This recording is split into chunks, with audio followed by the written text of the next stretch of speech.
Kiekvieną kartą, kai mieste pradedami kirsti medžiai, kyla diskusijos. Vieni sako, kad būtina tai daryti dėl saugumo, kiti klausia, ar tikrai nebuvo galima jų išsaugoti. Raseiniuose Dubysos gatvėje pašalinti 3 nudžiūvę medžiai. Kodėl priimtas toks sprendimas? Kas vertina medžių būklę ir ar jų vietoje atsiras naujų želdinių? Kalbant apie Dubysos gatvę, nėra, kad labai visi želdiniai pašalinti, yra tik numatyti buvo šiai dienai 3 želdiniai, kurie visiškai yra nudžiūvę. Pagal vyriausybės nutarimą jie net nėra saugotini ir savivaldybė atsakinga už želdinių priežiūrą, visuomenės saugumą, galimai keliamą pavojų, tai buvo kartu su miesto seniūnija vertinti būtent šitie želdiniai dėl būtinumo šalinti, kadangi buvo pasirinktas, kodėl šis laikotarpis. Šito želdinių stebėjau keletą metų. Ir mačiau ir buvo matomas kiekvienų metų blogėjimas. Želdinių lajos defoliacija didėjo, vegetacija mažėjo. Tai šitie želdiniai, matant jau Liepos mėnesį, kad visiškai yra nudžiūvę ir gyvybės juose nėra, estetinio vaizdo nesukuria, matant iš išorės, kad yra kamieno puvinys ir buvo imtasi priemonių. Be šitų dar yra kiti želdiniai, buvo imtasi priemonių šalinti. Buvo lygiai tas pats ir Maironio parko teritorijai. Eglė buvo pašalinta, visiškai buvo nudžiūvusi prie važiuojamosios dalies Vytauto Didžiojo gatvėje. Taip pat, peržiūrima kiekvieną kartą. Yra keli periodai, kai yra žiūrimi, tai yra vasaros laikotarpis sudaromas sąrašas, kai galima pamatyti želdinių būklę. Ir aišku, metų eigoje būna, kad gyventojai kreipiasi, būna, kad pastebi bendruomenė, pastebi ir seniūnija, tai bendrom sprendimum. Ne visada yra želdiniai šalinami, kitą kartą galvojamas ir želdinių genėjimo gal būdas, kitas tvarkymo būdas. Vertinama visą laiką želdinių tiek laja, kamieno dalis ir šaknų sistema. Ar yra pakilusi ar nepakilusi. Minėjot, kad ateityje jau tų panaikintų medžių vietoj bus sodinti nauji medžiai. Kokios rūšys yra svarstomos sodinti ir kodėl norima atsisakyti iki šiol ten augusių medžių rūšių? Tendencija matant ir Lietuvos mastu, ir mūsų Raseiniuose kaštonus ir kaip visoje Lietuvoje puola ligos, kenkėjai.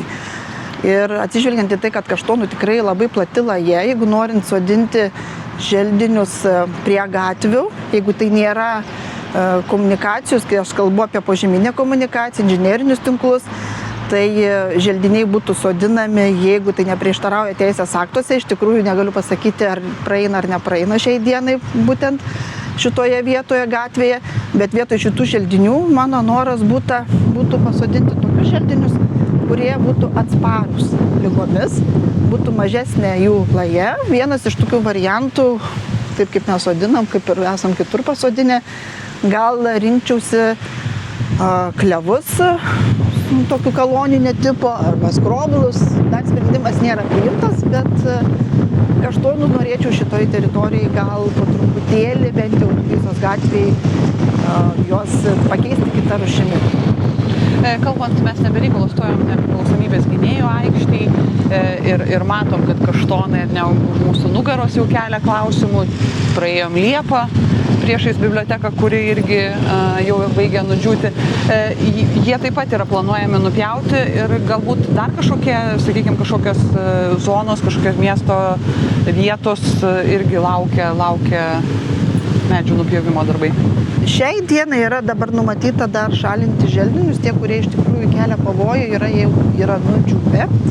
Tai būtų iš tikrųjų iš sąrašo, tikrai mintinai neprisimenu, būtų šalinama Liepa Turgaus gatvėje, netoli muziejaus, nes jinai visiškai yra nudžiūvusi, akivaizdžiai matosi, būtų šalinama, nors nesaugotinas želdinys, mes nelinkę nesaugotinus želdinius šalinti, bet jeigu kelia pavojų, nes pakankamai daugiau kaip 45 laipsnių kampų yra pasviręs želdinys ir netgi pakilusi šaknų sistema, tai būtų Drebulė savanorių, ties Savanorių gatvė, valstybinėme žemės sklype 34 sklypų netoli greta, būtų pjaunamas arba tiksliau sakyčiau, nesivertinau, uosius, būtų taip pat netoli prie profesinės mokyklos važiuojamosios dalies, nes yra didelė kamieno žaizda, sausos šakos, pakankamai atsišakojimas ir kelia pavojų, nekadangi yra automobilio aikštelė šalia, siekdami, kad išvengti pavojaus, o kadangi yra tokie gūsingi vėjai, iš mūsų pusės tokie, kad užkardinti kelią nelaimingam atsitikimui. Yra planų aplamai nepriklausomybės gynėjų aikštę šiek tiek keisti ir daryti ją, kaip čia, žalesnė, ar ne? Taip.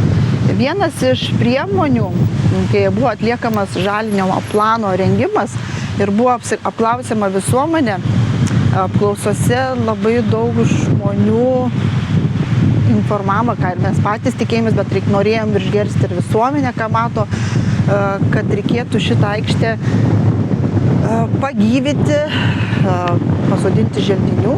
Aišku, kietųjų dangų niekas čia neardys, bet esamų vietų žalių plotų teritorijose, aišku, dabar turėtų būti artimiausių metų užsakomai rengiamas toksai mini želdinimo planelis, kokie galėtų būti želdiniai.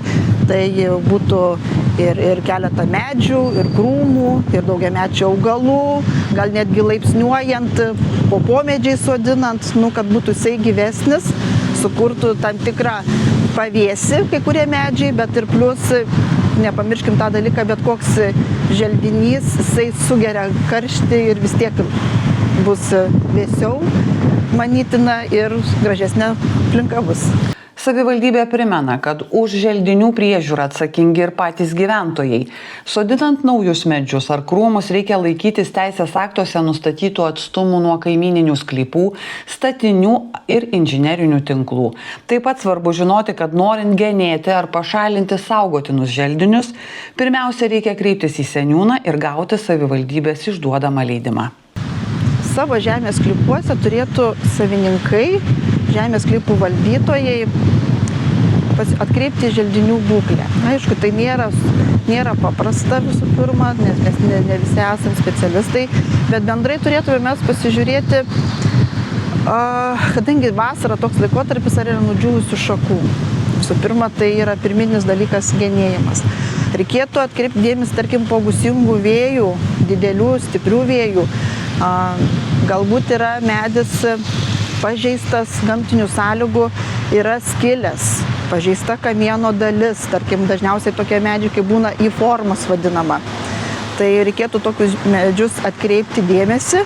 Jeigu trūksta patarimo arba įvertinimo, tikrai esu pasiruošusi, kreipiantis į mane, atvažiuoju, pasižiūriu, patariu, kokį galima tvarkymo būdą. Reikėtų nepamiršti dar ne visų pirma dėl to, kad dėl savo saugumo, dėl ir kitų saugumų. Vienas iš niuansų, kad žemės sklypų savininkai tiek namų valdose, tiek privačiuose žemės sklypuose, kalbu apie žemės ūkio paskirties žemės, yra toksai reikalavimas, kad želdinių savininkai turėtų prisižiūrėti želdinius taip, aš kalbu apie, kad neišlystų iš sklypo ribos. Pavyzdžiui, jeigu želdinių šakos trukdo eismo saugumui, pravažumui, matomumui ženklų, ties sankryžas, neturėtų būti jų, kad būtų išlindusios šakos, turėtų jos prisižiūrėti ir tai yra būtent žemės sklypų atsakomybė. Tai būtų labai toksai didelis prašymas. Būna taip, kad želdiniai auga elektros tinklų zonoje, kad būtent tokius želdinius ir nesodinti, kad nebūtų ateityje problemos želdinių apsaugos zonoje arba po elektros linija.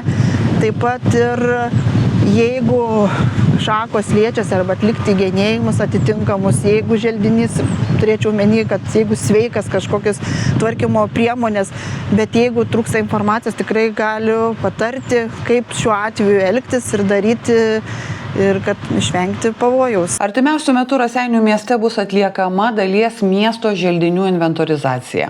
Jos metu specialistai įvertins medžių būklę, nustatys, ar jie yra sveiki, kokios priežastys lėmė jų būklės blogėjimą ir numatys, kokių priežiūros ar tvarkymų darbų reikės ateityje. Noriu čia jau pasigirti, iš tikrųjų buvo atliktas viešas pirkimas ir bus želdiniai inventorizuojami Raseinių mieste, valstybiniuose bendro naudojimo teritorijose, tame tarpe ir privačiuose žemės sklypuose. Ką tai reiškia?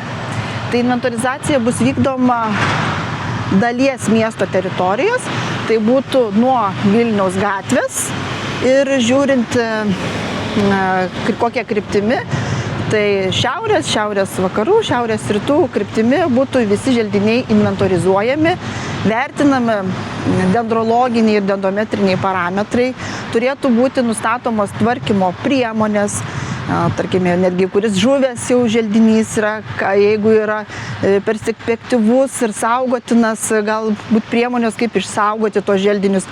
Bet iš karto noriu pasakyti, želdiniai, kadangi bus inventorizuojami privačiuose žemės sklypuose, tai nėra, kad lys į privatų žemės sklypą. Nors želdynų įstatymas tą reikalauja ir reglamentuoja, kad turėtų būti želdiniai vertinami ir privačiame žemės sklype, nepriklausomai nuo nuosavybės formos. Tiesiog šiai dienai yra būtent želdiniai augantis prie gatvių.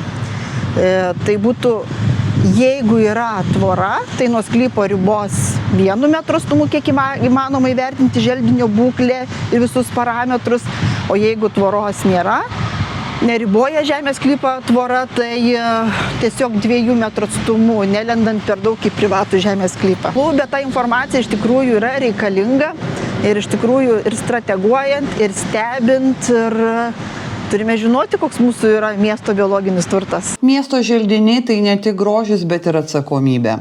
Kartais siekiant užtikrinti žmonių saugumą, tenka atsisveikinti su savo laiką atgyvenusiais medžiais. Tačiau nemažiau svarbu pasirūpinti, kad jų vietoje augtų sveiki, nauji ir ateities kartoms miestą puošiantys želdiniai.